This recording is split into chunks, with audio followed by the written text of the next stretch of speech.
మనసున్నవాడు, మంచి గుణమున్నవాడు ఎదుటివారితో ప్రేమగా, గౌరవంగా మాట్లాడతాడు. ఎప్పుడూ నవ్వుతూ కనిపిస్తాడు. అదే దుర్మార్గుడు, దుష్టుడు, మోసం చేయాలనేవాడు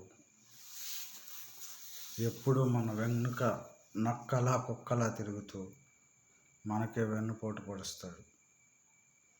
మనల్ని చెడపాలనే దురుద్దేశంతో మనకు కావలసినవన్నీ తీసిస్తాడు. అలా అని అందరూ చెడ్డోళ్ళు అనుకోకూడదు.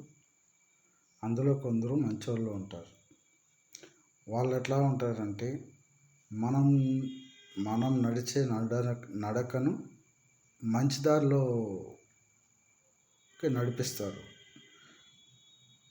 చెడ్డవారు ఎప్పుడూ మనం చెడిపోవాలని చెడు దావుల్లోకి లాక్కెళ్తారు. కానీ భవిష్యత్తు అనేది చాలా గొప్పది. ఉన్న 3 నాళ్ళు జీవితాన్ని గొప్పగా బతకడం నేర్చుకోవాలి. ఇంతవరకు ఎలా బతికావు, ఎలా బతుకుతున్నావు అనేది పక్కకు పెడితే ఇకనైనా మంచిగా బతకడం నేర్చుకుంటే చాలా ఉత్తమం అని నా మనసుకు నాకు అనిపిస్తుంది. కానీ మీకు ఎలా అనిపిస్తుందో నాకు తెలియదు. ప్రతి ఒక్కరి జీవితంలో చాలా మలుపులు తిరిగి ఉంటాయి.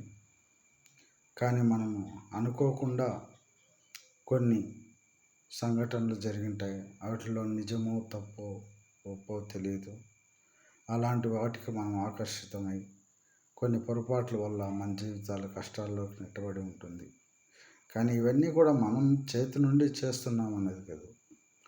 కాల వైపరీత్యం ముందు నడుస్తున్న నాటకాలు. గత జన్మ, ఈ జన్మ, ఏ జన్మ అనేది మనకు తెలియదు. కానీ కర్మ అనేది మాత్రం చేయాల్సిందే. మనిషిగా పుట్టినవాడు ఆ కర్మను మరు జన్మకు, ఏ జన్మకు మూట కట్టుకోవాల్సిందే. ఈ జన్మలోనే అనుభవించాలో ఏమో తెలియదు. కానీ దేవుడు అనేవాడు ఉంటే కొన్ని కర్మలను ఆ దేవుడి దగ్గర చెప్పుకున్న తెగుతాయో తెగవో తెలియదు.